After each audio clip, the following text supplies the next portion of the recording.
تقوی اختیار کرنا، اور جو بندہ تقوی اختیار کر لیتا ہے رب ذوالجلال پھر اس کو اپنا ولی بنا لیتا ہے، رب ذوالجلال اس کو اپنا قرب عطا فرماتا ہے۔ اچھا،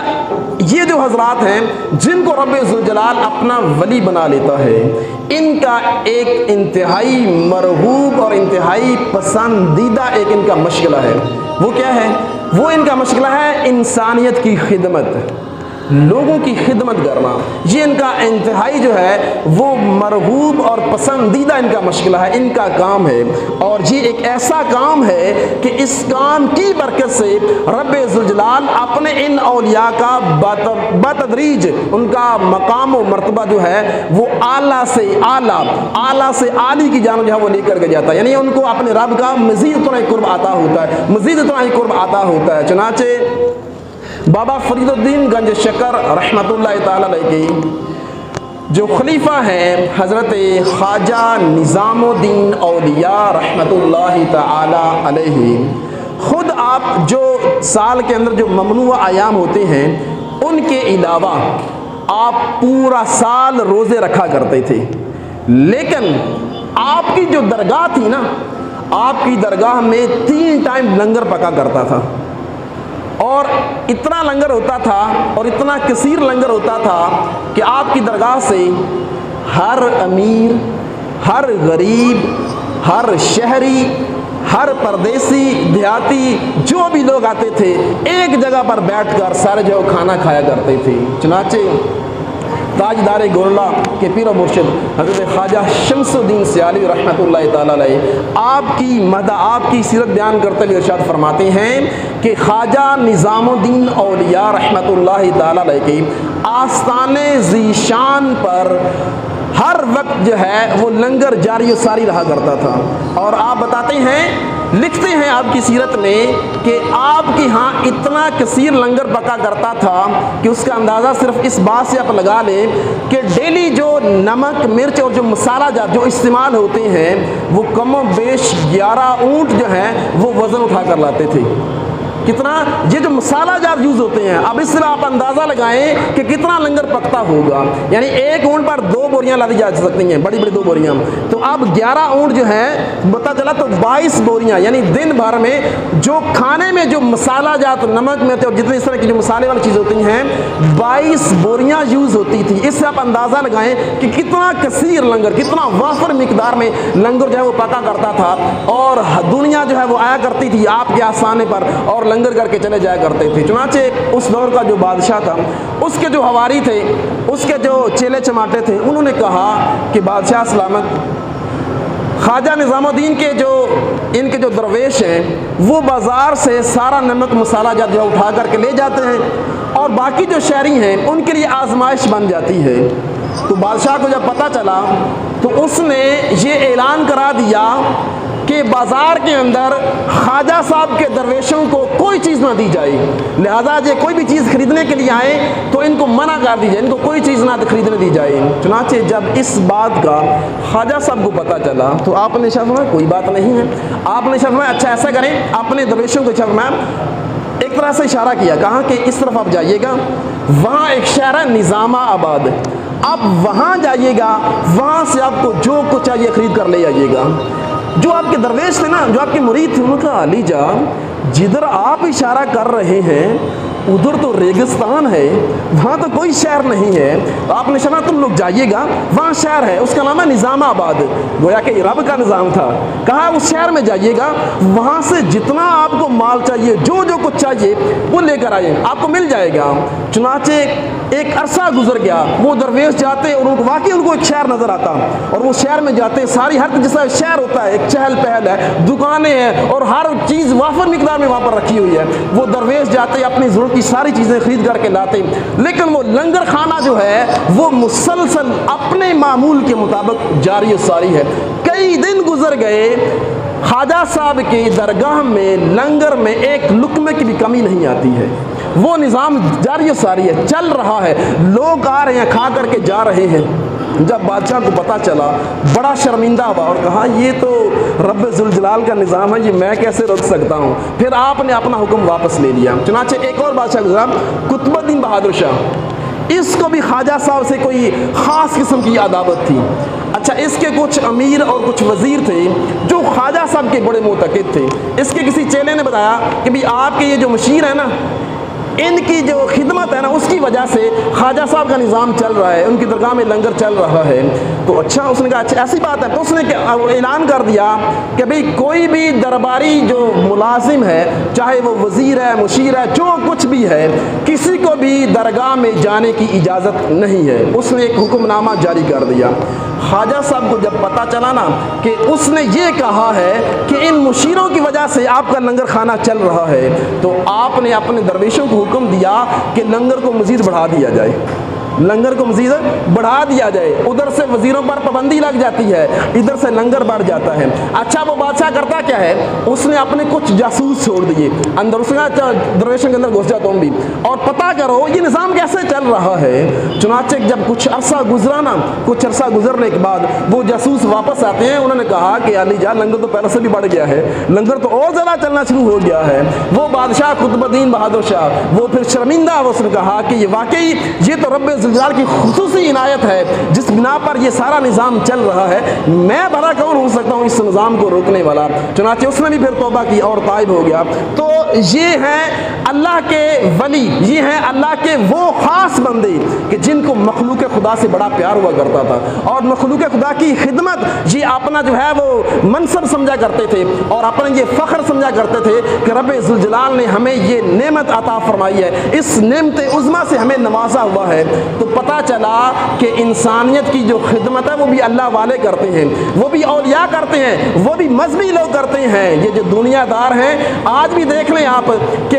جو لوگ حکومت میں ہوتے ہیں، جو پارٹیاں حکومت میں ہوتی ہیں، انہوں نے ملک کا کیا حالت کر دی ہوتی ہے، لیکن آج بھی دیکھ لیں جو مذہبی لوگ ہیں وہی کام کر رہے ہیں، اور جو دیندار لوگ ہیں وہی لوگوں کی خدمت کر رہے ہیں۔ یہ کوئی نئی بات نہیں ہے کہ جو لوگ حکومت میں آتے ہیں وہ ظالم بن جاتے ہیں، یہ پہلے بھی اس طرح کے لوگ گزرے ہیں اور وہ اپنی حکومت کرتے چلے گئے ہیں، لیکن آج دیکھیں ان کا کوئی نام لینے والا نہیں ہے۔ لیکن وہ لوگ جنہوں نے اپنے رب ذوالجلال کی فرما برداری کی، اپنے رب کے بتائے ہوئے احکام کے مطابق زندگی گزاری ہے اور اس مخلوق خدا کی خدمت میں اپنا وقت گزارا ہے، آج بھی دیکھیں ان کے نام زندہ ہیں، آج بھی دیکھیں ان کی درگاہیں آباد ہیں، آج بھی ان کے ڈیرے آباد ہیں، آج بھی اللہ کی رحمتوں کا وہاں پر نزول ہوتا ہے اور دنیا بھر سے لوگ وہاں جاتے ہیں اور اپنے من کی مرادیں پاتے ہیں۔ تو پتہ چلا کہ اللہ کے ولیوں کی صحبت اختیار کرنے سے جو ہے اس دنیا کی نجات ہے اور آخرت کی نجات بھی اسی صدقے سے ہے۔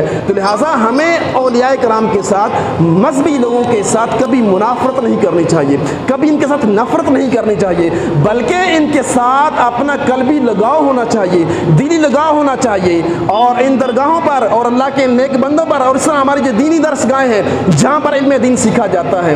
وہاں کبھی بھی اپنے پیسے کی روک نہ کیا کریں، روکا نہ کریں، بلکہ اپنے پیسے کو وہیں پر خرچ کریں۔ یقین جانیں کہ اس اعلیٰ کام میں جو خاص اولیاء کرام کا یہ جو منصب ہے اس میں آپ بھی شامل ہو جائیں گے، ورنہ یہ نظام تو چل رہا ہے اور یہ ازل سے چلتا ہوا آ رہا ہے اور یہ چلتا رہے گا۔ ہاں یہ ہے کہ اگر ہمارا بھی کچھ حصہ ڈل جائے، بارگاہ خداوندی میں مقبول ہو جائے، تو ہماری دنیا بھی سنور جائے گی اور ہماری آخرت بھی سنور جائے گی۔ لہٰذا جتنے بھی یہ دینی مدارس کے ساتھ تعاون کیا کریں، یہاں پڑھنے والے جو لوگ ہیں یہ اللہ اور اس کے رسول کی جو وہ احکام سیکھتے ہیں، سکھاتے ہیں، لہٰذا ان کے ساتھ اپنا خصوصی تعلق رکھا کریں، ان کے ساتھ محبت کیا کریں کہ یہی محبت نجات کا ذریعہ بنے گی۔ رب ذوالجلال کی بارگاہ میں دعا ہے، پھر چند ایک باتیں میں نے آپ کی بارگاہ میں پیش کی، رب تعالی ہم سب کو ان پر عمل کرنے کی